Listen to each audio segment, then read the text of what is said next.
Welcome students, आज हम पढ़ेंगे मनी एंड क्रेडिट जो कि सीबीएसई क्लास 10th के इकोनॉमिक्स चैप्टर 3 का पार्ट है। ठीक, इस मनी एंड क्रेडिट में हम क्या क्या टॉपिक कवर करने वाले हैं उसको देखते हैं। मनी क्या है, फॉर्म्स ऑफ मनी क्या होते हैं, फॉर्म्स ऑफ मनी में कुछ ट्रेडिशनल होते हैं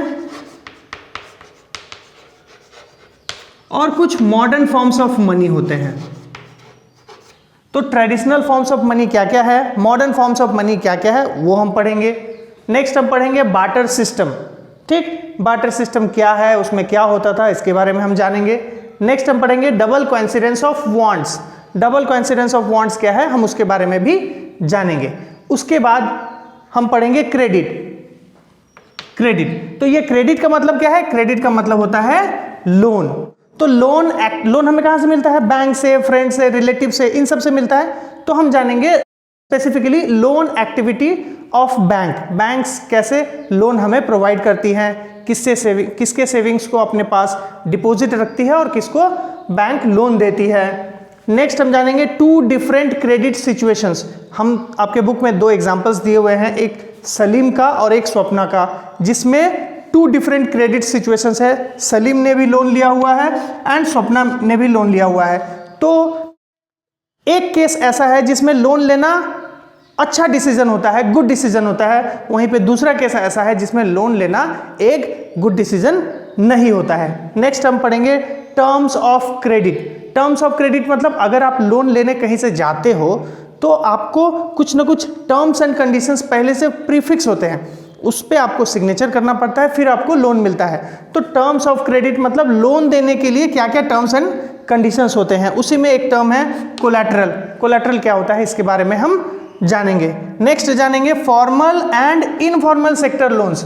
अभी हमने जाना loan activity of the banks, तो loan activity of the bank ये है क्या, formal sector loan. Informal sector loans क्या होगा, फैमिली, फ्रेंड्स, रिलेटिव्स, ये सारे रास्ते से अगर हमें लोन मिलता है तो वो होगा इनफॉर्मल सेक्टर लोन्स। नेक्स्ट हम पढ़ेंगे self help group. Self help group क्या होता है, इसके फीचर्स क्या है, बेनिफिट क्या है, ये सारी चीज़ों को हम पढ़ेंगे। आप कुछ भी बिजनेस करो, आपको बिजनेस के लिए क्या चाहिए, मनी चाहिए। कोई भी इकोनॉमिक एक्टिविटी अगर हम करते हैं तो उसके लिए क्या चाहिए, हमें मनी चाहिए। या फिर अगर मनी आपके पास अवेलेबल नहीं है तो हमें क्या चाहिए, क्रेडिट चाहिए, मतलब लोन।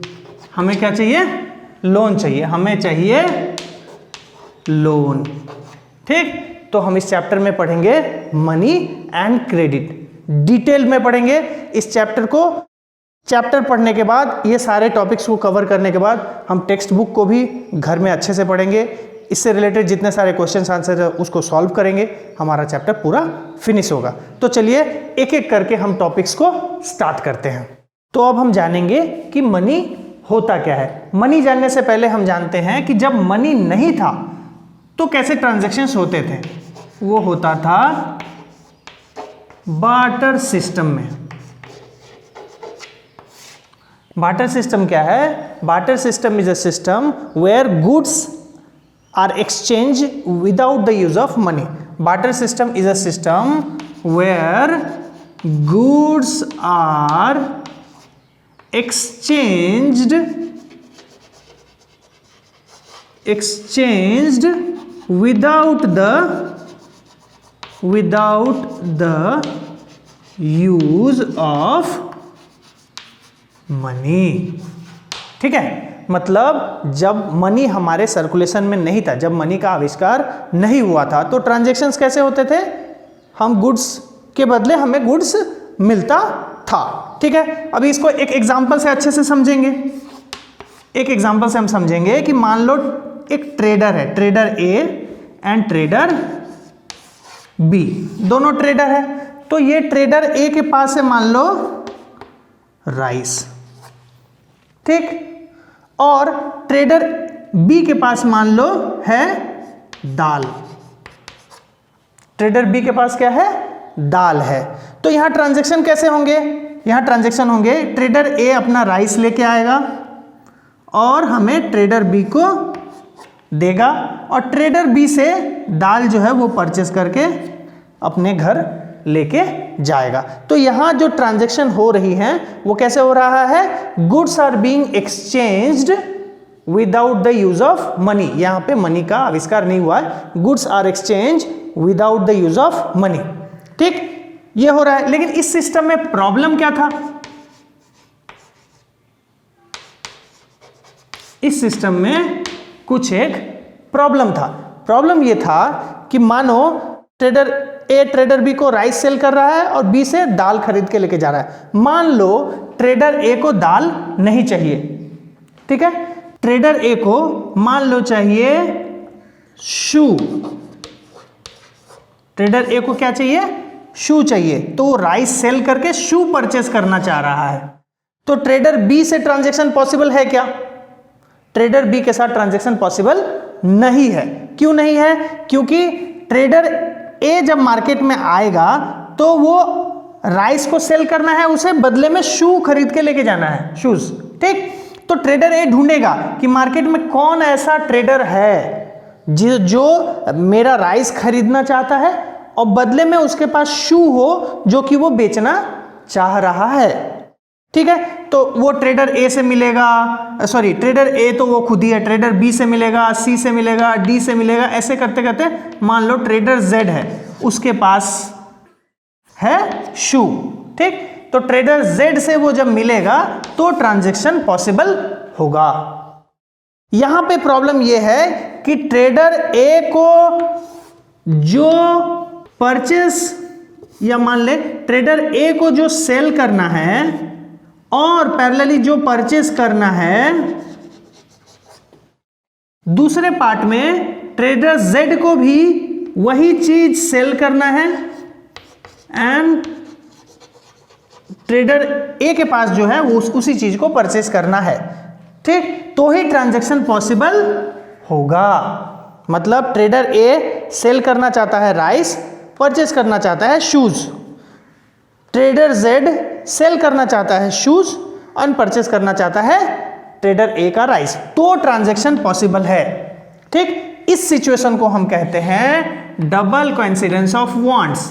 क्या कहते हैं, double coincidence of want. Double coincidence of want का डेफिनेशन क्या होगा, double coincidence of want is a situation where a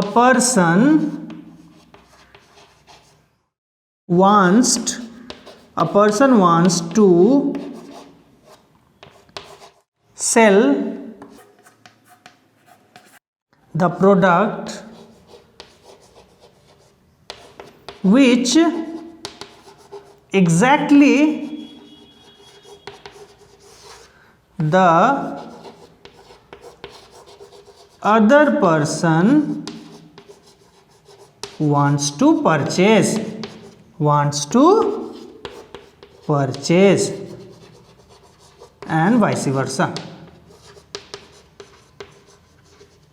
क्या है, डबल कोइंसिडेंस ऑफ वांट्स ये है कि it is a situation where a person wants to sell the product which exactly the other person wants to purchase the product और दी vice versa. अगर ऐसा case possible है तो ही बार्टर सिस्टम में transaction हो सकता है। तो हम ये कह सकते हैं, कंक्लूजन निकाल सकते हैं, barter system is a system where transactions और goods are being exchanged without the use of money. In barter system double coincidence of wants is an essential feature. In barter system double coincidence of wants is an essential feature. अगर double coincidence of wants नहीं होगा तो barter system में transactions या goods का exchange जो है वो पॉसिबल नहीं होगा। ठीक, तो इस प्रैक्टिकल प्रॉब्लम को सॉल्व करने के लिए ठीक मनी का इन्वेंशन किया गया। ठीक, हम मार्केट में कुछ भी सेल करने जाएंगे और हमें जो परचेस करना होगा, हम पूरा मार्केट ढूंढेंगे क्या कि हमें राइस सेल करना है, परचेस करना है शूज, तो कौन ऐसा सेलर है, पूरा मार्केट में हम ढूंढते रहना पड़ेगा कि साइल हमारा राइस परचेस वो करे और शूज बदले में वो सेल कर रहा हो। एग्जैक्टली मैच करना दोनों का डिमांड, ये बहुत ही डिफिकल्ट टास्क है। ठीक, वहीं पे अगर मनी आ जाता है बीच में तो हम अपना राइस जिसको चाहे उसको सेल कर सकते हैं, हमें बदले में मनी मिल जाएगा, ठीक, और हम जिससे चाहे उससे शूज परचेस कर सकते हैं। क्लियर? तो मनी क्या हो रहा है, मनी क्या कर रहा है, मनी क्या कर रहा है, मान लो ट्रेडर ए है एंड ट्रेडर बी है, ठीक है। ट्रेडर ए सेल करना चाह रहा है राइस, तो ये राइस अपना किसी भी ट्रेडर को जो खरीदना, उसके पास चाहे जो भी रहे, दाल रहे, व्हीट रहे, जो भी रहे, ठीक, वो चाहे किसी को भी बेचना चाहता हो तो वो बेच के यहाँ पे क्या कर सकता है, मनी अपना रिसीव कर सकता है। और उसके पास जब मनी आ गया तो वो किसी भी सेलर से, मान लो सेलर जेड है, उससे शूज आराम से परचेस कर सकता है। तो यहाँ पे मनी क्या हो रहा है, here money act as a medium of exchange, है ना। यहाँ पे बीच में क्या है, इंटरमीडिएट में क्या है, money. Here money act as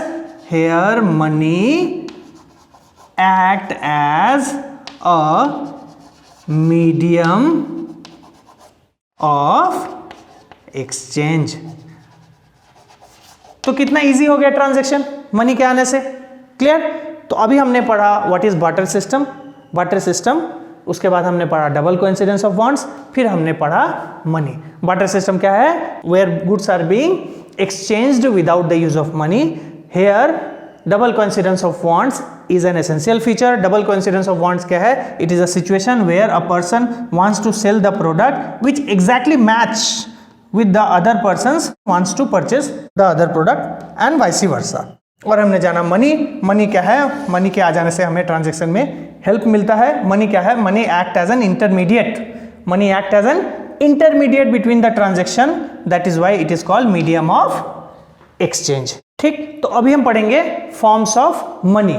money कितने टाइप के होते हैं, ठीक। तो मनी बेसिकली दो टाइप के होते हैं, एक ट्रेडिशनल, एक मॉडर्न फॉर्म्स ऑफ मनी। ठीक, तो ट्रेडिशनल जब पहली बार मनी आया, ठीक है, कॉइन्स आया, तो उस समय हम क्या यूज करते थे, gold coins, silver coins and मान लो कॉपर कॉइन्स। तो ये सारे गोल्ड कॉइन हो, सिल्वर कॉइन हो या कॉपर कॉइन हो, ट्रेडिशनली मनी के रूप में यूज होता था। तो हम कह सकते हैं traditional forms of money where gold, silver and copper. Clear?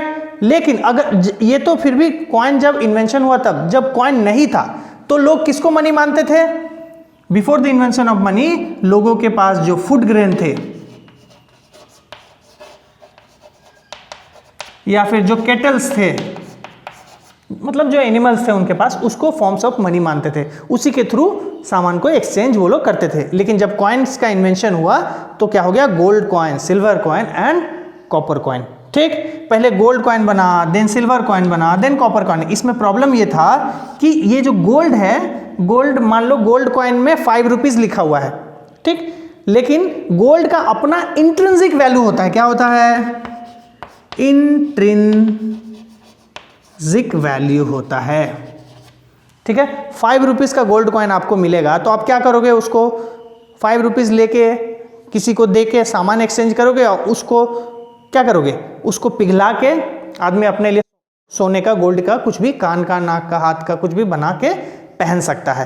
तो हमें ये जो ट्रेडिशनल कॉइन्स थे, गोल्ड, सिल्वर और कॉपर, जिसके इंट्रिंसिक वैल्यू हुआ करता था, ठीक, तो उसमें प्रॉब्लम ये आया कि उसको लोग as a medium of exchange use नहीं करके इंट्रिंसिक वैल्यू होने के कारण अपने लिए क्या करने लगे, ज्वेलरी हो गया या अपनी यूज की चीजों को पिघला के बनाने लगे। लेकिन मॉडर्न फॉर्म्स ऑफ मनी में क्या है, मॉडर्न फॉर्म्स ऑफ मनी जैसे हमारे पास नोट्स होते हैं, कॉइन्स होते हैं, हमें जो नोट्स मिलता है 10 रुपीज, 20 रुपीज, 500 रुपीज, और जो कॉइन है 2 रुपीज, 1 रुपीज, 10 रुपीज, ये सारे क्या होंगे, मॉडर्न फॉर्म्स ऑफ मनी। इसको एज ए होल हम कह सकते हैं करेंसी नोट्स। क्या कहते हैं? Currency notes. तो मॉडर्न फॉर्म्स ऑफ मनी में क्या हो गया, एक है करेंसी नोट्स जिसमें नोट्स और कॉइन्स आते हैं। क्लियर? ये नोट्स एंड कॉइन का कोई भी अपना इंट्रिंसिक वैल्यू नहीं है। अभी जो 1 रुपये का कॉइन या 2 रुपीज का कॉइन आपको मिलता है, उस मेटल का कोई इटसेल्फ वैल्यू नहीं है, वो रास्ते में गिरा रहेगा, कोई नहीं उठाएगा। उस पे जो 1 रुपये का जो स्टैंप दिया हुआ है गवर्नमेंट ने, जिस पे साइन किया गया है, या मान लो 20 रुपीज का नोट है, ठीक, वो तो पेपर है, लेकिन उस पेपर का इटसेल्फ कोई वैल्यू नहीं है। उस पेपर में जो गवर्नर का जो सिग्नेचर किया गया है, ठीक है, उसका वो वैल्यू है। क्यों? क्योंकि ये सारे मनीज क्या है? Legal tender money. क्या है? Legal tender money. Legal tender मतलब लीगली एक्सेप्टेबल।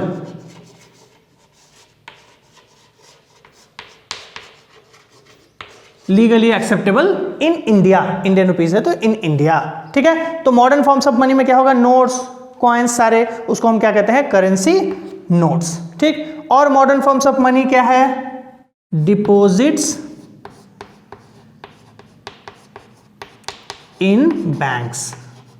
हम जो पैसे, हमारे जितने भी मनी है, उसको हम जो बैंक में रखते हैं, उसको भी हम मॉडर्न फॉर्म्स ऑफ मनी में ही लेके आते हैं। इस डिपॉजिट्स इन बैंक को हम कहते हैं डिमांड डिपॉजिट। क्या कहते हैं? Demand deposit. इसको डिमांड डिपॉजिट क्यों कहते हैं?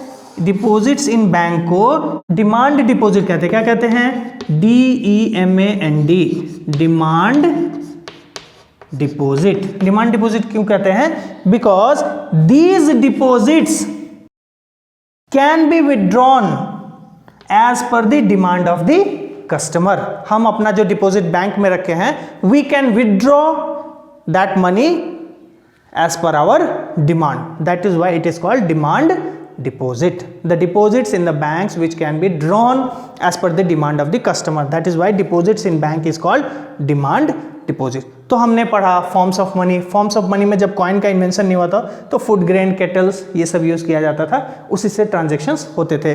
जब कॉइन का इन्वेंशन हुआ ट्रेडिशनल में, तो gold, silver, copper as a coin हम यूज करने लगे। इसका प्रॉब्लम ये था कि ये सारे कॉइन्स का इंट्रिंसिक वैल्यू होता था, तो इसको लोग मीडियम ऑफ एक्सचेंज में कम यूज करके अपने लिए मेटेलिक कुछ भी आइटम्स बनाने लगते हैं थे। मॉडर्न फॉर्म्स ऑफ मनी में क्या हो गया?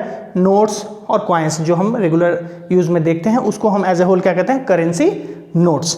इसका वैल्यू, इसका अपना कोई इंट्रिंसिक वैल्यू नहीं होता है। इसके ऊपर जो गवर्नमेंट का स्टैंप दिया रहता है, जो सिग्नेचर किया रहता है आरबीआई गवर्नर का, उसके कारण इस मॉडर्न फॉर्म्स ऑफ मनी या करेंसी नोट्स का वैल्यू है। और दूसरा है deposits in the bank. Deposits in the bank को हम डिमांड डिपॉजिट भी कहते हैं। क्यों इसको डिमांड डिपॉजिट कहते हैं? क्योंकि this deposits can be withdrawn as per the demand of the customer. तो हमने ये पढ़ा फॉर्म्स ऑफ द मनी। अब हम नेक्स्ट टॉपिक को पढ़ेंगे, लेकिन नेक्स्ट टॉपिक को पढ़ने से पहले ये जो डिमांड डिपॉजिट्स है, जिसको हमने कहा which can be withdrawn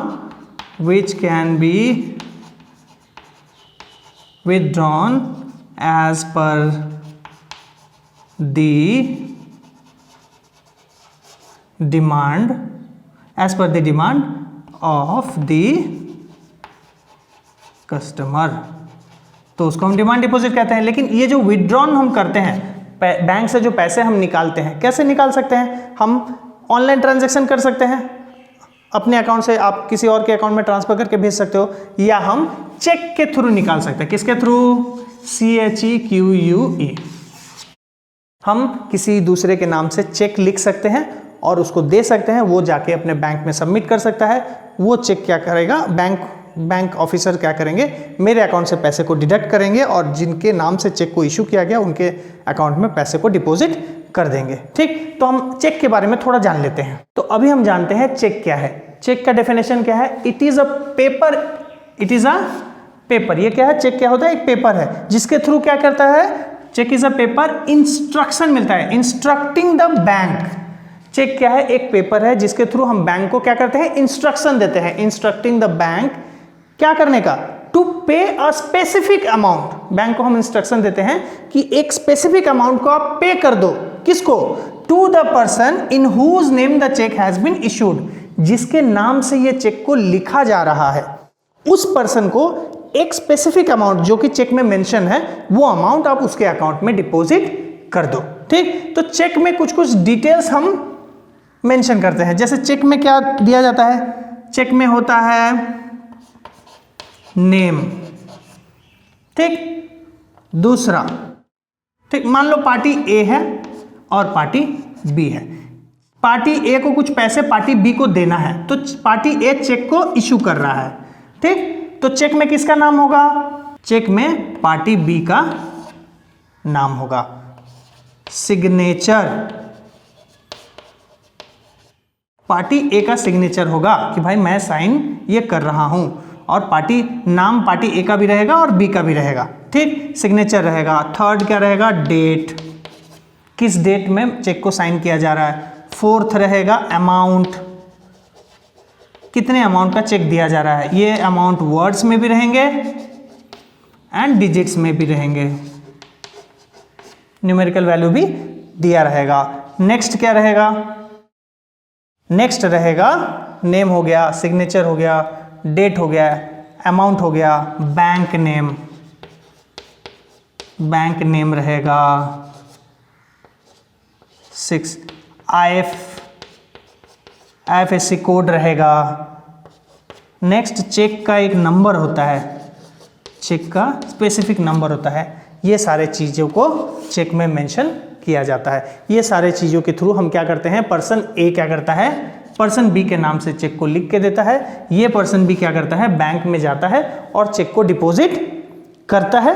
check को डिपॉजिट करने के बाद बैंक को उस चेक के थ्रू इंस्ट्रक्शन मिलता है कि पैसा जो चेक लिखा है, जो चेक इशू किया है पर्सन ए, उसके अकाउंट से डिडक्ट करना है और किसके अकाउंट में डिपॉजिट करना है, पर्सन बी के अकाउंट में डिपॉजिट करना है। तो ये होता है चेक, ठीक। अभी हम पढ़ेंगे loan activity of bank, bank कैसे हमें लोन देती है, ठीक। तो यहाँ पे हम देख रहे हैं कि यहाँ बीच में बैंक है, इधर है डिपॉजिटर्स और इधर है बोरोवर्स। डिपॉजिटर्स कौन लोग हैं? डिपॉजिटर्स वो लोग हैं जो पैसे अपने सेविंग्स को क्या करते हैं, बैंक में डिपॉजिट करते हैं। जैसे हम लोग अपने डेली के सेविंग्स को क्या करते हैं, बैंक में क्या करते हैं, डिपॉजिट करके रखते हैं। क्लियर? तो ये कौन लोग हो गए हैं? ये हो गए हैं लोअर मिडिल क्लास, मतलब हम लोग सब lower middle class, upper class, जो भी हैं सारे लोग जो भी सेविंग्स करते हैं वो अपना पैसा कहाँ रखते हैं, बैंक में रखते हैं, ठीक। ये सारे पैसे को बैंक अपने पास रखती है, रख के क्या करती है, बैंक अपने पास रख के क्या करेगी, किसी न किसी को तो लोन देना पड़ेगा। तो जो बोरोवर्स है, बड़े बड़े बिजनेस हाउसेस है या बिजनेस ओनर है, उसको क्या करती है, बैंक पैसा दे देती है एज ए लोन, ठीक। तो बोरोवर्स क्या करते हैं, बैंक से पैसे को विड्रॉ करते हैं। क्लियर? विड्रॉ करने के बाद ये बैंक को लोन वापस करते हैं विद इंटरेस्ट। तो ये जो बोरोवर्स बैंक से विड्रॉ करते हैं वो क्या 14 to 18% मान लो उस पे लोन के ऊपर क्या देती है, इंटरेस्ट देती है। क्या देती है?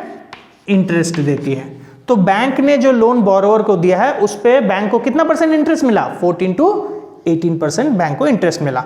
वहीं पे ये पैसा बैंक के पास आया, ये पैसा जो बैंक के पास आया, जो कि पैसा किनका है, डिपॉजिटर्स का है। तो ये जो डिपॉजिटर्स बैंक में पैसे रखे उनको भी तो बदले में कुछ ना कुछ इंटरेस्ट चाहिए, उनको भी बदले में कुछ ना कुछ इंटरेस्ट चाहिए। तो बैंक क्या करती है, 4% to 6%, किसी किसी बैंक में सेविंग्स अकाउंट का 4%, किसी किसी अकाउंट का 6% ऐसा इंटरेस्ट, या फिर मान लो फिक्स डिपॉजिट है लॉन्ग टर्म के लिए है तो 8% मैक्सिमम, ऐसे इंटरेस्ट बैंक डिपॉजिटर्स को देती है। तो बीच का जो पैसा है, समझ रहे हो, 10 to 12%, 10% to 12%, ये बैंक का क्या है, ये बैंक का अर्निंग है। ये बैंक का क्या है, अर्निंग है। इससे बैंक अपने आप सर्वाइव करती है प्लस अपना बिजनेस रन करती है।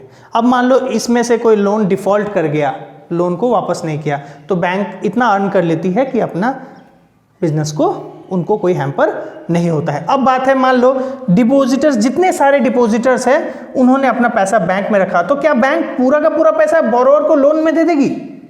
ऐसा नहीं होता है। मान लो बैंक में जितने भी लोगों ने डिपॉजिट किया वो 100 रुपीज डिपॉजिट बैंक में किया गया है, तो बैंक के पास टोटल कैश कितना है, 100 रुपीज़।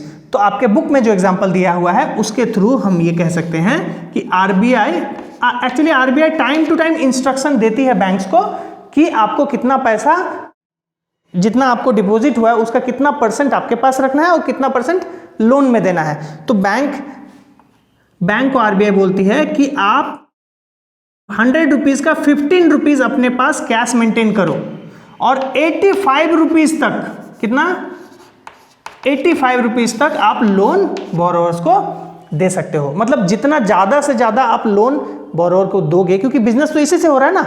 हम ये 15 रुपीज़ बैंक में क्यों कैश रखते हैं, क्योंकि अगर जो डिपॉजिटर्स बैंक में कैश सबमिट किए हैं वो कभी ना कभी डिमांड पे तो पैसा विड्रॉ कर सकते हैं, तो ताकि वो जब विड्रॉ करने आए तो बैंक के पास कैश अवेलेबल हो। इसलिए 15 रुपीज़ बैंक क्या करती है, अपने पास कैश रखती है, अपने पास लिक्विड मनी रखती है और 85% अमाउंट क्या करती है, बोरोवर्स को लोन पे दे देती है। ठीक, तो हमने यहाँ जाना loan activity of the bank, जिसमें एक साइड में है डिपॉजिटर्स जो कि अपने सेविंग्स को बैंक में डिपॉजिट करती है और उस सेविंग्स के बदले में 4 to 6% या 8% बैंक उसको वापस में इंटरेस्ट देती है। वहीं पे बैंक अपने जितने भी डिपॉजिट्स होते हैं उसका 85% बोरोवर्स को लोन दे देती है और उससे हेवी इंटरेस्ट में 14 to 18% इंटरेस्ट में पैसा वसूल करती है और बाकी का जो बैलेंस होता है वो बैंक का क्या होता है, प्रॉफिट होता है। क्लियर? तो हम यहाँ पे पढ़ेंगे 2 different credit situations. 2 different credit situations आपके बुक में एग्जांपल दिया हुआ है। एक केस है सलीम का जो है शू मैन्युफैक्चरर, और एक केस है स्वप्ना का जो कि क्या करती है, ग्रोज ग्राउंडनट, जो कि ग्राउंडनट का एग्रीकल्चर करती है, बादाम का खेती करती है। तो हम इस केस में जानेंगे कि 2 डिफरेंट क्रेडिट सिचुएशन, दोनों ही केस में लोन लिया गया। क्रेडिट मतलब क्या होता है, लोन। 2 different loan situations. तो यहाँ पे सलीम जो है शू मैन्युफैक्चरर, उसको भी लोन लेना पड़ता है और स्वप्ना जो ग्राउंडनट उगाती है उसको भी लोन लेना पड़ता है। तो किसी के लिए लोन लेना गुड डिसीजन होता है, किसी के लिए लोन लेना गुड डिसीजन नहीं होता है। तो हम केस 1 पहला पढ़ेंगे। केस 1 है सलीम का। सलीम क्या है, शू मैन्युफैक्चरर है। शू मैन्युफैक्चरर है तो इसको न्यू ऑर्डर मिला है 3000 पेयर्स शूज को डिलीवरी करना है। ठीक है, डिलीवरी कब तक करना है, विद इन 1 मंथ, क्योंकि फेस्टिवल सीजन है, फेस्टिव सीजन आ रहा है तो उसको न्यू ऑर्डर मिला है 3000 पेयर्स का, जिसको विद इन 1 मंथ में उसको डिलीवरी करना होगा। तो ये जल्दी से जल्दी 3000 पेयर्स बनाने के लिए उनको क्या चाहिए, सलीम को चाहिए मोर वर्कर्स जो कि स्टिचिंग का काम, पेस्टिंग का काम को जल्दी जल्दी करे, और उसको रॉ मटेरियल भी ज़्यादा चाहिए क्योंकि ये स्मॉल शू मैन्युफैक्चरर है तो इसको 3000 पेयर्स ज़्यादा ऑर्डर मिला है तो इसके लिए इसको रॉ मटेरियल भी चाहिए। तो रॉ मटेरियल के लिए हो या मोर वर्कर हायर करने के लिए इनको क्या करना होगा, पैसे की जरूरत होगी। ये पैसे की जरूरत मतलब क्या, क्रेडिट चाहिए, इसको लोन चाहिए। तो ये सलीम क्या करता है, सलीम दिमाग लगाता है। ये क्या करता है कि जो सलीम का जो, ये मान लो सलीम है,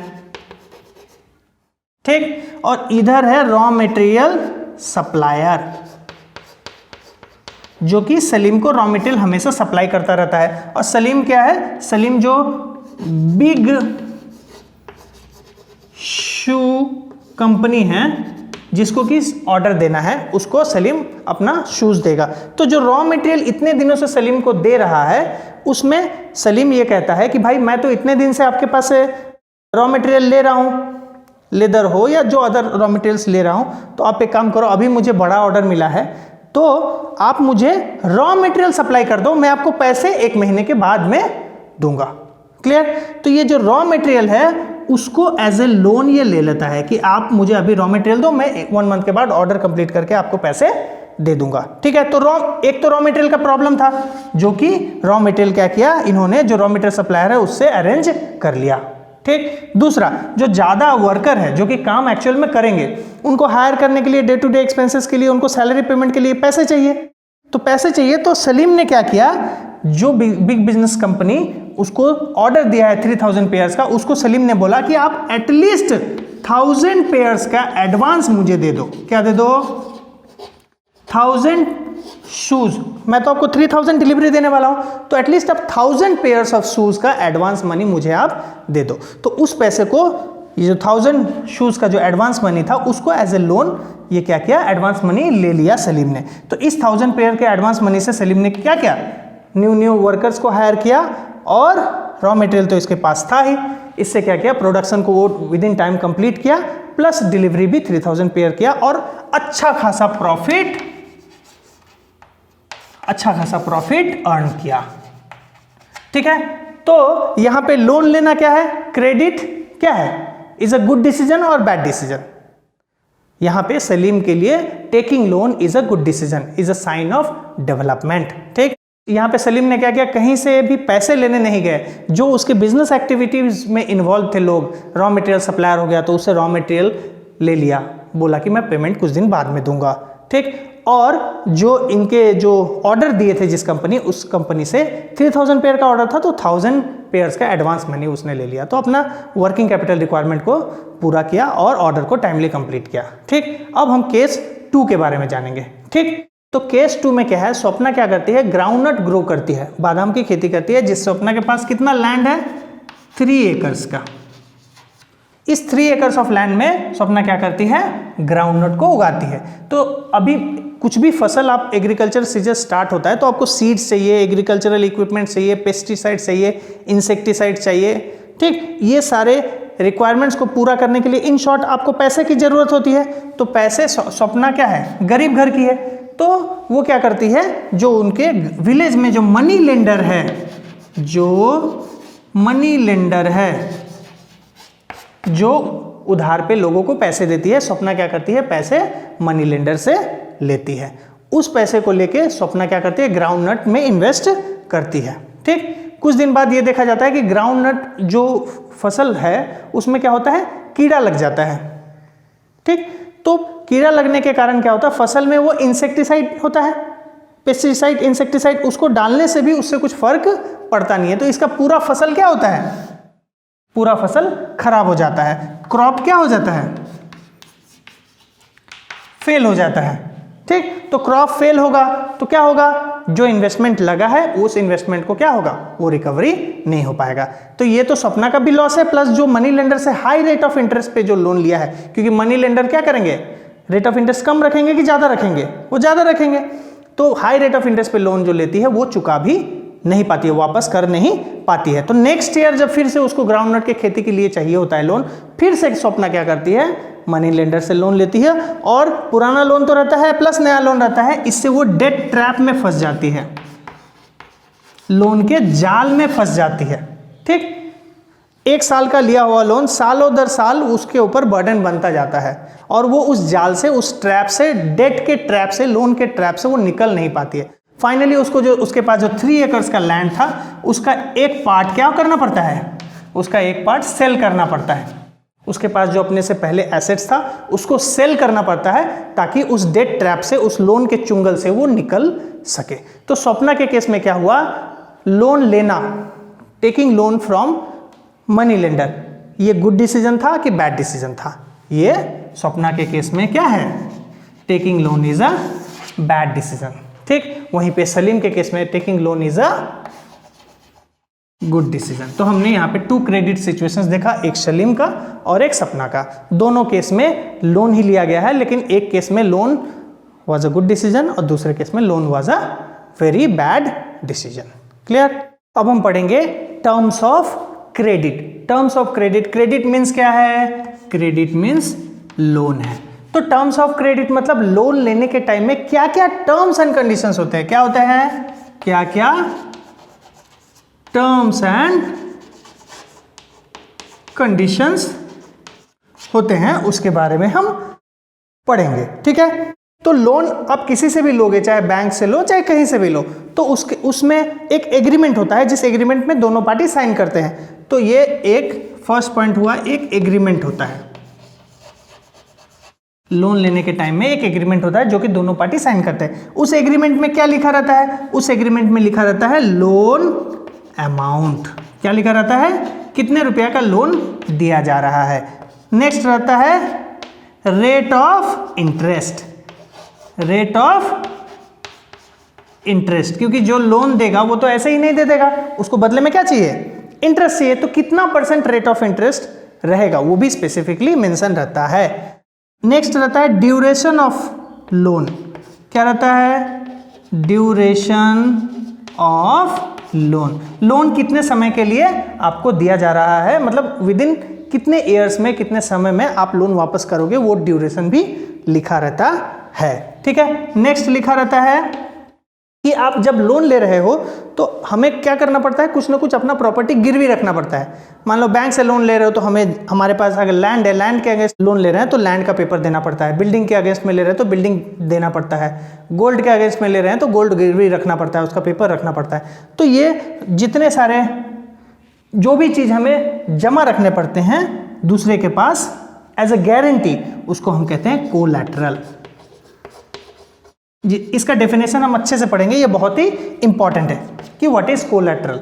ठीक है, तो हम टर्म्स ऑफ क्रेडिट में लोन्स का टर्म्स एंड कंडीशंस लिखा रहता है, जिसमें एक एग्रीमेंट रहता है जिसमें बोथ पार्टीज क्या करते हैं, साइन करते हैं। जो लोन दे रहा है वो और जो लोन ले रहा है वो, उसमें लोन अमाउंट लिखा रहता है, रेट ऑफ इंटरेस्ट लिखा रहता है, ड्यूरेशन ऑफ लोन, कब तक लोन वापस होगा, वो कोलैटरल्स क्या क्या जमा दिए गए हैं, ये सब लिखा रहता है। तो ये सारे पॉइंट्स को अच्छे से मेंशन, क्लियरली मेंशन किया जाता है जब आप लोन लेते हो। तो टर्म्स ऑफ क्रेडिट क्लियर हुआ। Terms of credit is an agreement और is a paper in which these following things are clearly mentioned. Clear. अब हम जानेंगे कोलैटरल क्या है। कोलैटरल का डेफिनेशन क्या है, कोलैटरल क्या होता है, collateral is an asset. Collateral क्या है, संपत्ति होता है। जो लोन लेता है, जिसको लोन लेना है, उसके पास जो संपत्ति होता है उसको हम कहते हैं collateral. Collateral is an asset that the borrowers own. जो लोन लेता है उसके पास जो संपत्ति है उसके नाम से, उसको हम उसका कोलैटरल कहते हैं। जैसे लैंड हो गया, बिल्डिंग हो गया, गोल्ड हो गया, जो भी है उसके पास जो भी एसेट्स है, ये सारे एसेट्स जो बोरोवर के नाम से हैं उसको हम कोलैटरल करते हैं। उसका क्या किया जाता है, use this collateral as a guarantee. Collateral को क्या किया जाता है, गारंटी के रूप में सामने वाले पर्सन को दिया जाता है कि भाई मान लो ये 20 लाख का बिल्डिंग है, आप इसका पेपर को अपने पास रखो और मुझे 15 लाख का लोन दीजिए। ठीक, 20 लाख का लैंड का पेपर आपके पास रहा और मुझे आप 15 लाख लोन दीजिए। मैं 5 ईयर्स के बीच में आपको इसका लोन का पूरा रिपेमेंट कर दूंगा विद जो भी रेट ऑफ इंटरेस्ट है, 10%, 12%, 20%, जो भी है रेट ऑफ इंटरेस्ट में आपको वापस कर दूंगा। अगर मैं आपको टाइमली वापस नहीं कर पाया तो आप ये जो 20 लाख का लैंड का पेपर है, ये लैंड का पेपर आपके पास रहा, आप इस लैंड को चाहो तो अपने कब्जे में भी ले सकते हो या फिर चाहो तो सेल करके आपका जो पैसा है आप पैसा को ले सकते हो। तो कोलैटरल क्या है, कोलैटरल क्या है, जो बोरोवर होता है उसके एसेट्स को हम कोलैटरल करते हैं, जो कि यूज किया जाता है as a guarantee of the loan. जब तक लोन वापस नहीं किया जाता तब तक कोलैटरल जो लोन देता है उसके पास जमा रहता है। क्लियर। तो हमने यहां जाना terms of credit. Terms of credit मतलब terms and conditions of a loan. Terms of condition of a loan क्या है, इट इज एन इंस्ट्रक्शन और it is an agreement in which these following things are clearly mentioned while taking or giving any loan. These following things are clearly mentioned on a piece of paper. ठीक, और उसमें collateral क्या है, collateral is an asset that is used as a guarantee to that loan. If the borrower fails to repay the loan, then the lender of the loan can resell that asset or can take that asset. Clear? Next हम पढ़ेंगे कि formal sector loans क्या होता है, informal sector loan क्या होता है। हम जहाँ जहाँ से लोन लेते हैं वो कहाँ कहाँ से पॉसिबिलिटीज है हम लोन ले सकते हैं। ठीक, तो इनफॉर्मल सेक्टर लोन में आता है हम अगर अपने फैमिली मेम्बर से अगर लोन लेते हैं या हमारे फ्रेंड से लोन लेते हैं, रिलेटिव से लोन लेते हैं, या फिर मनी लेंडर्स जो लोन देते हैं गांव में शहर में, जो मनी ऐसे पैसे देते हैं लोन पे, उनसे हम लोन ले सकते हैं। लैंडलॉर्ड, हम मकान मालिक से लोन ले सकते हैं। नॉन फार्मर्स, मैं अगर फार्मिंग कर रहा हूँ तो हमारे नॉन में जो बिग फार्मर्स हैं हम उनसे लोन ले सकते हैं। या बिजनेस ओनर्स, मान लो एग्रीकल्चरल इक्विपमेंट्स कोई सेल कर रहा है, हम उनसे भी लोन ले सकते हैं। तो ये सारे सेक्टर्स से हम लोन लेते हैं, तो इनको हम क्या कहते हैं, इनफॉर्मल सेक्टर लोन। इसको इनफॉर्मल सेक्टर क्यों लोन कहते हैं, क्योंकि इन सारे सेक्टर से अगर हम लोन लेते हैं तो इनको कोई भी रेगुलेट नहीं करता है, कोई भी रेगुलेटिंग बॉडी नहीं है, कोई भी देख रेख करने के लिए गवर्नमेंट एजेंसीज या रेगुलेटिंग बॉडी नहीं है। ये मनचाहा अपना interest rate, INTEREST, interest rate fix कर सकते हैं, ठीक, क्योंकि ये सेक्टर इनफॉर्मल सेक्टर है, इसको देखने के लिए, ओवरलुक करने के लिए कोई भी नहीं है। तो मन चाहा रेट ऑफ इंटरेस्ट रहता है, तो रेट ऑफ इंटरेस्ट क्या रहेगा इनफॉर्मल सेक्टर लोन में, क्या रहेगा, कम रहेगा कि ज्यादा रहेगा, ज्यादा रहेगा। मतलब हाई रेट ऑफ इंटरेस्ट पे हमें इनफॉर्मल सेक्टर से लोन मिलता है, ठीक है। तो यहाँ इसका डिसएडवांटेज ये है कि इसको कोई रेगुलेट नहीं करता है, इसको चलाने के लिए कोई नहीं है, रेट ऑफ इंटरेस्ट फिक्स कोई नहीं करता है, अपना मनचाहा लोग रेट ऑफ इंटरेस्ट लेते हैं। वहीं पे इसका बेनिफिट ये होता है कि जो स्मॉल फार्मर्स होते हैं या जो पुअर पीपल होते हैं, जिनके पास लोन लेने के टाइम पे गिरवी रखने के लिए कोलैटरल नहीं होते हैं, क्या नहीं होते हैं, कोलैटरल्स जिनके पास नहीं होते हैं, जिनके पास डॉक्यूमेंट्स नहीं होते हैं, डॉक्यूमेंट्स नहीं होते हैं सबमिट करने के लिए, उनको इजीली यहां से हाई रेट ऑफ इंटरेस्ट में से ही लोन मिल जाती है, ठीक है।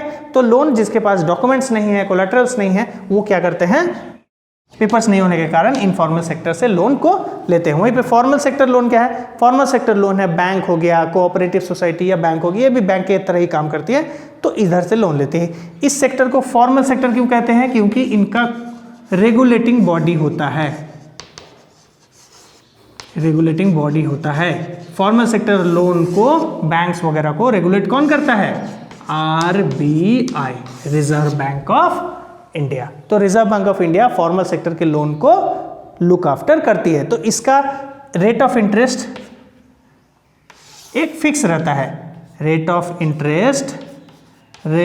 इंटरेस्ट आप एक सर्टेन लिमिट से ज़्यादा नहीं कर सकते। मेनली यहाँ पे क्या होता है, फॉर्मल सेक्टर में मुझे चीप रेट में या लो रेट में लोन अवेलेबल हो जाता है, ठीक। तो लो रेट में तो लोन मिल जाता है, लेकिन यहाँ पे डॉक्यूमेंटेशन की भी जरूरत पड़ती है। तो जो लोग वेल टू डू फैमिली से है, अच्छे फैमिली से हैं, वो उनके पास क्या होता है, प्रॉपर डॉक्यूमेंट्स रहते हैं, तो उनको इजीली फॉर्मल सेक्टर से लोन मिल जाता है। वहीं पे जो गरीब सेक्शन है सोसाइटी के, उनके पास डॉक्यूमेंटेशन ठीक नहीं होता है, तो इसलिए उनको क्या करना पड़ता है, फॉर्मल सेक्टर से लोन ना लेके इनफॉर्मल सेक्टर से लोन लेना पड़ता है। कहीं कहीं वो एक्सेस भी नहीं कर पाते, उनके वहाँ पे बैंक्स भी नहीं होते हैं और डॉक्यूमेंटेशन तो होते ही नहीं। तो हमने जाना formal sector loan, informal sector loan, उसका एडवांटेज और डिसएडवांटेज। इनफॉर्मल का एडवांटेज क्या है, इनफॉर्मल का एडवांटेज है लेस डॉक्यूमेंटेशन में आपको लोन मिल जाएगा। वहीं पे डिसएडवांटेज क्या है, हाई रेट ऑफ इंटरेस्ट में लोन लेना पड़ेगा, रेगुलेटिंग बॉडी कोई नहीं है। फॉर्मल सेक्टर में क्या है, एडवांटेज है कि रेगुलेटिंग बॉडी है इसका RBI, इसमें चीप रेट में या लो रेट में आपको लोन मिल जाएगा। वहीं पे इसका डिसएडवांटेज क्या है, इसमें डॉक्यूमेंटेशन प्रॉपर आपको चाहिए, हर चीज़ का पेपर पूरा चाहिए होता है। क्लियर। कहा यह जाता है कि जो पुअर पीपल है वो लगभग अपने लोन का 85% लोन कहाँ से लेते हैं, इनफॉर्मल सेक्टर से लेते हैं। और जो रिच पीपल है वो लोग अपने लोन का 90% लोन कहाँ से लेते हैं, फॉर्मल से लेते हैं, ठीक है। तो ये फॉर्मल सेक्टर किनके है, वेल टू डू फैमिली वालों के लिए है। और ये क्या है, इनफॉर्मल सेक्टर। अभी देखा गया है इंडिया में सर्वे के हिसाब से, तो मोर देन 85% लोन अभी भी गरीब लोग कहाँ से लेते हैं, इनफॉर्मल सेक्टर से ही लेते हैं, ठीक। नेक्स्ट टॉपिक है हमारा self help group. Self help मतलब कौन हेल्प करेगा आपको, आप लोग को खुद को ही अपने आप को हेल्प करना है। सेल्फ हेल्प ग्रुप ये जनरली क्या होता है, जो गांव में विलेज एरिया है उसके लिए बनाया गया है, और मेनली वुमेन्स के लिए। मेनली किनके लिए, वुमेन्स के लिए, जिसमें क्या होता है कि 15 to 20 मेंबर्स होते हैं, 15 to 20 मेंबर्स होते हैं, जिनके मेंबर्स कौन होते हैं, वुमेन्स इनके मेंबर होते हैं, जो कि क्या करते हैं, मीट रेगुलर बेसिस पे आपस में मिलते हैं और मीटिंग्स वगैरह करते हैं, डिस्कस करते हैं। उनका मेन पर्पस क्या है, जो भी उनके पास सेविंग्स है, 25 रुपया से 100 रुपीज़ 200 रुपीज़ जो भी सेविंग्स होता है, daily basis, weekly basis, monthly basis, वो सारे सेविंग्स को सब लोग क्या करते हैं, एक फंड में सबमिट करते हैं, एक फंड में कलेक्ट करते हैं। सबके पास जो सेविंग होता है उसको एक जगह सबमिट करते हैं। सबमिट करने से क्या होता है कि ये फंड एक्यूमुलेट होके ज़्यादा अमाउंट में कन्वर्ट हो जाता है। अगर मेरा पर्सनल सेविंग है तो मैं 6 मंथ में मान लो 6,000 या 7,000 कर पाया, वहीं पे अगर 20 लोगों का सेविंग है तो वो क्या हो जाएगा 1 लाख तक जा सकता है। तो वो 1 लाख को क्या किया जाता है, ये जो ज़्यादा सेविंग एक्यूमुलेट हुआ, सारे लोगों का सेविंग्स है तो ज़्यादा अमाउंट है, तो ये ज़्यादा अमाउंट को क्या करेंगे हम एज ए लोन भी ले सकते हैं। ये तो ये सारे 15 to 20 मेंबर्स जो सेविंग किए उस सेविंग अमाउंट से वो लोग लोन भी ले सकते हैं जिन्हें रिक्वायरमेंट है। ठीक, तो ये लोन क्या करता है, लोन अपने ही पैसे से लोन ले रहा है तो इसका रेट ऑफ इंटरेस्ट क्या होगा, लो रेट ऑफ इंटरेस्ट में मिल जाएगा लोन इनके मेंबर को। क्लियर, प्लस इसमें कोलैटरल की जरूरत है क्या, कोई भी कोलैटरल की जरूरत नहीं है। अगर आप उस सेल्फ हेल्प ग्रुप का मेंबर है तो आपको लोन लेने के लिए कुछ भी कोलैटरल नहीं चाहिए और लो रेट ऑफ इंटरेस्ट में आपको लोन आसानी से मिल सकता है। उस लोन को आप किसी चीज में, आप एग्रीकल्चरल इक्विपमेंट्स खरीदने में लगा सकते हो, या आपके पास कोई शॉप है तो शॉप में आप इन्वेस्ट करते हो। मतलब क्या करता है ये लोन, क्या करता है सेल्फ एम्प्लॉयमेंट अपॉर्चुनिटी क्रिएट कर देता है विलेज एरिया में, स्पेशली वुमेन्स के बीच में एम्प्लॉयमेंट अपॉर्चुनिटी क्रिएट करता है। और इसके साथ साथ अगर रेगुलरली बेसिस पे ये लोग मीट कर रहे हैं, फाइनेंशियल फ्रीडम हो रहा है, तो इनका वुमेन का, रूरल वुमेन्स का ग्रोथ इससे हो रहा है। कभी कभी ऐसा होता है कि जितने सेविंग्स किए हैं सारे मेंबर ने, वो सेविंग्स को ये लोग कहाँ डिपॉजिट करते हैं, बैंक में। सारे सेविंग्स को बैंक में डिपॉजिट करते हैं और ईयर आफ्टर ईयर ट्रांजैक्शंस चलता रहता है। तो बैंक भी ऐसा होता है कि मान लो इनके सेविंग अकाउंट में 2 लाख है, ठीक, इन्होंने जो बैंक में डिपॉजिट रखा है 2 लाख है, लेकिन बैंक इसको कभी कभी 5 लाख का लोन देती है। ठीक, वो किसी एक पर्सन को नहीं देती है, एक ग्रुप को देती है, उस सेल्फ हेल्प ग्रुप को देती है, जो कि बैंक देने में ज्यादा कॉन्फिडेंट फील करती है, क्योंकि एक पर्सन नहीं है जो कि डिफॉल्ट हो जाए, यहाँ पे ग्रुप ऑफ पर्सन है तो डिफॉल्ट होने के चांसेस कम रहते हैं। तो इनके सेविंग्स के से ज्यादा इनको लोन मिलता है, जिस लोन अमाउंट को वो एग्रीकल्चरल पर्पस के लिए, शॉप के लिए, या वो जो भी काम करते हैं उसमें यूज कर सकते हैं। क्लियर, तो गांव में स्पेशली विलेज एरिया में वुमेन्स के डेवलपमेंट के लिए सेल्फ हेल्प ग्रुप एक मास्टर प्लान माना गया है। इससे और एक फायदा होता है कि ये लोग डेली बेसिस पे मिलते हैं तो सोशल इश्यूज पे ये लोग आपस में डिस्कस करते हैं, जैसे हेल्थ हो गया, न्यूट्रिशन हो गया, डोमेस्टिक वायलेंस हो गया, लेडीज़ को कैसे हेल्दी रहना है, अगर प्रेगनेंसी है तो उसमें आपको कैसे रहना चाहिए, आपका हेल्थ कैसे अच्छा रहेगा, बच्चे का न्यूट्रिशन लेवल कैसे होगा, अगर आप पे डोमेस्टिक वायलेंस होता है तो आप किसको कंप्लेन कर सकते हैं, अपनी बात को शेयर कर सकते हैं, किस फोरम में आप जा सकते हैं, ये सारे इश्यूज़ को हम डिस्कस करते हैं इस सेल्फ हेल्प ग्रुप में। तो हमने अभी चैप्टर पढ़ा money and credit. Money and credit में हमने पढ़ा मनी क्या होता है, फॉर्म्स ऑफ मनी क्या है, बार्टर सिस्टम क्या है, डबल कोइंसिडेंस ऑफ वांट्स क्या होता है, ट्रेडिशनली क्या क्या मनी या कॉइन्स यूज़ किए जाते थे, गोल्ड कॉइन हो गया, सिल्वर कॉइन हो गया, कॉपर कॉइन हो गया, मॉडर्न फॉर्म्स ऑफ मनी क्या है, मॉडर्न फॉर्म्स ऑफ मनी हो गया, नोट्स हो गया, कॉइन्स हो गया जिसको हम करेंसी नोट्स कहते हैं, और demand deposits in the bank हो गया। डिमांड डिपॉजिट क्यों कहते हैं बैंक डिपॉजिट को, क्योंकि these deposits can be withdrawn as per the demand of the customer. Bank से हम कैसे विदड्रॉ कर सकते हैं पैसे को, ऑनलाइन ट्रांसफर से, कार्ड के थ्रू स्वाइप करके हम कर सकते हैं, या फिर चेक्स के थ्रू कर सकते हैं। तो चेक क्या है, हमने उसके बारे में पढ़ा। चेक है एक इंस्ट्रक्शन जिसके थ्रू हम बैंक को इंस्ट्रक्शन देते हैं कि जिसके नाम पे हम चेक इशू कर रहे हैं उसको एक सर्टेन सम ऑफ मनी आप दो मेरे अकाउंट से डिडक्ट करके। ठीक है, तो उसमें चेक्स में क्या क्या चीज़ें मेंशन रहती है वो हमने पढ़ा। नेक्स्ट हमने पढ़ा बैंक का लोन एक्टिविटी कैसे होता है, कि बैंक रहती है बीच में, यहाँ पे बीच में बैंक है, इधर बोरोवर्स, इधर डिपोजिटर्स है और इधर बोरोवर्स है। डिपोजिटर्स बैंक में पैसे डिपॉजिट करते हैं, बदले में उनको इंटरेस्ट मिलता है, वही जो सारा डिपॉजिट्स है वो डिपॉजिट बोरोवर्स को बैंक दे देती है और उससे बैंक हेवी रेट में पैसे लेती है, जिससे बैंक का क्या होता है, सर्वाइवल एंड ग्रोथ डिपेंड करता है। क्लियर। नेक्स्ट हमने क्या पढ़ा, नेक्स्ट हमने पढ़ा formal informal sector loan. Formal sector loan family, friends, relatives, money lenders, ये सारे सेक्टर से हम लोन ले सकते हैं। बैंक, कोऑपरेटिव सोसाइटी, इनसे भी लोन ले सकते हैं। इसके साथ साथ हमने सेल्फ हेल्प ग्रुप पढ़ा। सेल्फ हेल्प ग्रुप के बारे में हमने पढ़ा, पूरा डिटेल में पढ़ा। ये चैप्टर मुझे लगता है कि सबसे ईजी चैप्टर है आपका मनी और क्रेडिट। क्लियर। उसमें हम हाँ इसमें क्रेडिट में दो डिफरेंट सिचुएशंस हमने पढ़ा एग्जांपल में, एक सलीम का एग्जांपल था, एक स्वप्ना का एग्जांपल था।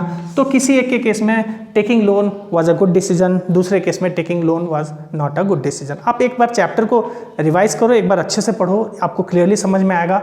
कुछ भी डाउट है तो वीडियो को और एक बार देख लो, और जितने सारे इसके एक्सरसाइज के क्वेश्चन आंसर्स है प्लस बोर्ड एग्जाम्स के जितने सारे एक्सरसाइज के क्वेश्चन आंसर दिए हुए हैं, आए हुए हैं, उसको सॉल्व करने का कोशिश करो। अगर कुछ डाउट होता है तो आप कमेंट सेक्शन में लिख सकते हो। इससे रिलेटेड अगर आपको नोट्स वगैरह कुछ भी चाहिए तो हमारा मोबाइल एप्लीकेशन है LRNR, जो प्ले स्टोर में अवेलेबल है, आप डाउनलोड कर सकते हो प्ले स्टोर से। और ये जितने एक्सरसाइज क्वेश्चन आंसर्स नोट्स आपको फ्री में यहाँ पे मिल जाएंगे, आपको पेमेंट करने की ज़रूरत नहीं होगी। क्लियर?